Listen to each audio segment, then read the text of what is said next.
Hello, welcome back to Aloha Gardens, Arizona. I just want to take a quick video on my squash because I saw a female flower.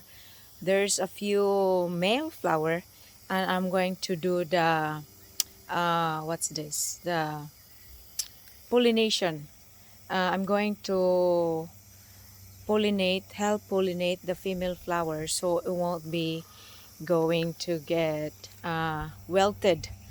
I've seen nothing here. No bees that get busy in the squash, but they are always around with the moringa.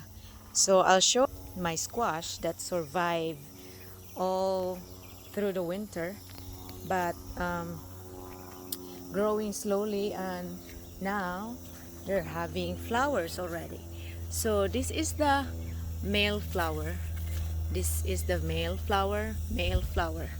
And I saw, yeah, see, I see that. That's a female flower. So I'm going to pollinate that one um, using the male flower here. I'm going to do this one because if not,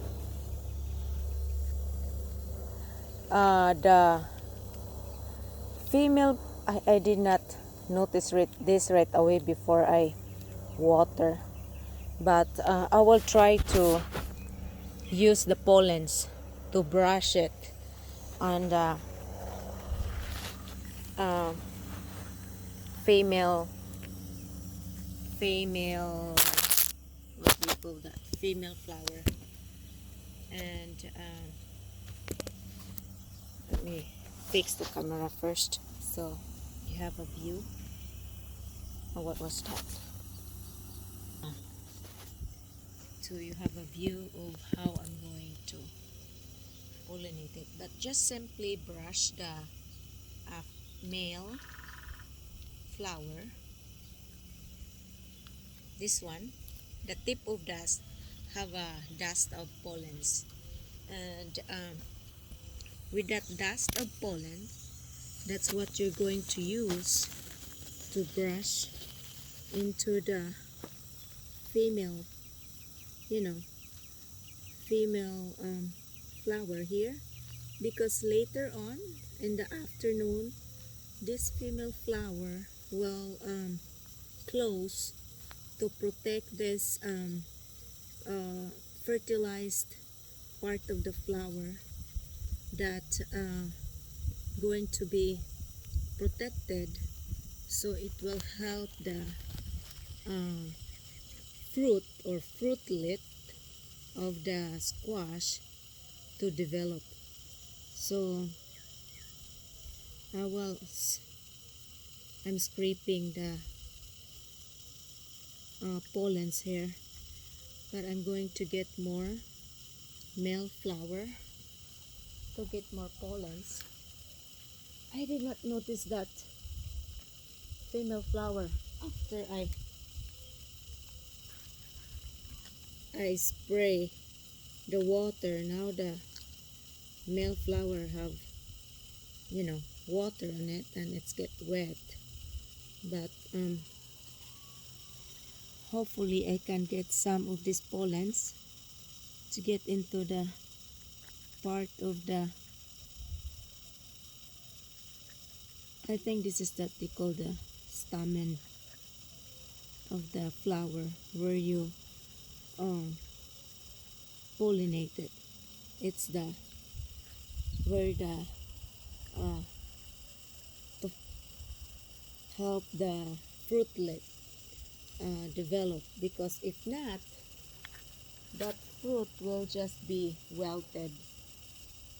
Masasayang lang kasi that's the how the nature work. This is the first female fruit of this squash that survive over the winter. I think this is the kombucha variety, and yeah, you just keep brushing this one And I've never seen any of that. It's under the leaves also, and the leaves is so big. So the bees are busy up there with the moringa flowers. Moringa is blooming like crazy now. So it's like a magnet of all the bees. And this single flower of the squash, hindi nakita siguro ng bees. So better to help this pollinate. So hopefully, I'll make an update on this one.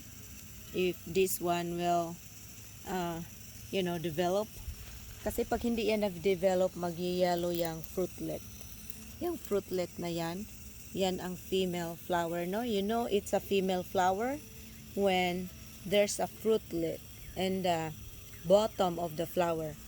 Because the male flower, ano lang siya, straight lang siya. Ganyan lang ang male flower, straight lang. Wala siyang fruitlet. So that's the difference of the female and male flower of the squash. So the same with the gourd. The gourd and like the patola, opo, ganyan yung mga there's a street sweeper in our neighborhood. Kaya maingay. Yan. Street sweeper. Yan. See? So my squash, I planted that last year under here and this bed where I planted the lane of moringa. And it's really surviving. Kaya ito sila ngayon. Yan. But the lane of moringa I have there, and the sweet potatoes are coming back. Yan. My banana is coming back. Sugar cane. I have different 10-gallon pots there where I'm going to plant also a different variety of squash. And I have the an experiment of a sweet potato, which is different variety, the Molokai variety. I'm going to plant in one of those 10-gallon pots, so I can to see myself if it's going to produce some tubers after 6 months of planting. So ganyan lang ang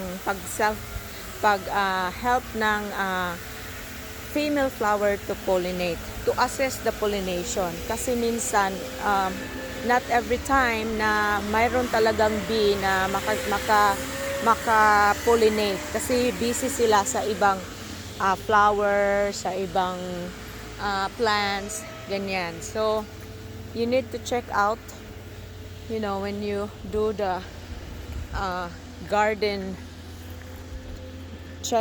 checking, like in the morning, you need to check all of those plants you have that's ready to produce, like squash, gourd, like that. When they have those female flower, you need to assess the self-pollination because sayang ang fruitlets nila kung hindi ma-develop. So then ang eggplant din nag-ano din siya, bumalik din. Ayan yung eggplant ko, meron ng bunga kahit maliit lang pero lalaki din yan. Yan. So I need to thin it out pa. Hindi ko pa nalinis yung eggplant ko. Meron ding isang eggplant doon sa corner. Yan. Yan ang moringa ko, malunggay, na hindi ko pa ma-trim kasi ang daming flower. Because the flower is inviting those pollinators. The bees, butterfly, and hummingbirds, they love those flowers. So hinayaan ko lang muna na matatapos ang pag-flower at mag-trim ako. But for the meantime, ginugulay ko din yung mga fresh flowers. Minsan pwede rin sila salad, blanch lang at saka drain the water and add the tomatoes, onions, konting vinegar, ganyan, or lagyan mo konting patis, or um, if you're Bisaya, lagyan mo konting ginamos, just to make it, just to taste it lang. Huwag masyadong marami para hindi maalat. Yan. So that's my garden right now. And it's kind of windy. Today it's like the last day of our temperature here as being cold, and bukas magiging mainit na naman, so back to the 90s, and on Saturdays magiging 100 na naman kami. So ganyan lang. And this is my morning routine. After I drop off my kids, I get into the front yard and check the flowers. I have a little patch of rose garden here, and that's my sunflower variety of rose. Ganyan siya mag-flower, ang dami. And I have 11 bushes of roses there, different variety. So ito yung sweet potatoes ko. It's starting to thicken up. This will be like a ground cover here in the front, kasi ano yan, it helps the garden to cool down during the peak summer. I have a lot of sunflower volunteer, sugar cane. So this time now, if you have extra space in your garden, it's time to plant sugar cane, and it protects your sensitive plants, the cold sensitive plants like the moringa. Look at my moringa. This is the this is the moringa that I trimmed last fall, and ganyan na siya ngayon. Marami siya mga branches, ganyan, from the very bottom of the trunk, ganyan. So magiging bushy yan. So I will control the height of this moringa, like just like that. And ito yung 2 years old na moringa. Maliit lang talaga. See, maliit lang talaga siya. Pag magiging 3 years old na yan, and 4, and like that, maglalaki siyang slowly until it gets bigger like that. Biggest one, that's a 6-year-old tree. And magiging 6-year-old yan this next month. And yan. And I'm saving some of the the native bush here. This is the brittle bush. This is just a volunteer. Tumubo lang siya dyan. And this one is another volunteer, the lantana. I keep this because it's nice. It keeps flowering all year round. And paborito din ng mga butterfly, bees, like that. Ito din, ang flower nito, sobrang paborito ng bees. The yellow flower of the brittle bush. So, yan. Ganito ang front yard garden ko. And it's getting greener now kasi mainit na, and the sweet potatoes is getting thicker. And ito kinokontrol ko dito. Gusto ko lang talaga magiging pwede lang sila like in this lane lang, kasi meron akong maliit na walkway. Diyan ako mag-walk when I give moisture to the plants. Kahit na may watering system yan, may naka-watering system yan on timer, but I still need to spray that in the morning, just the moisture, kasi super dry kami dito, very low humidity. Pag hindi ko yan in-spray, magiging tawag niyan, roasted ang mga side ng leaves. So kailangan talaga merong konting moisture, just to support. It's not for the roots but for the leaves. Meron akong lane of banana dito. I have a super dwarf. A super dwarf kasi talagang super liit ang banana na ito. Dalawa ito. Each of the variety, tigda dalawa sila. Yan yung isa na sa winter, but it's slowly coming out. And the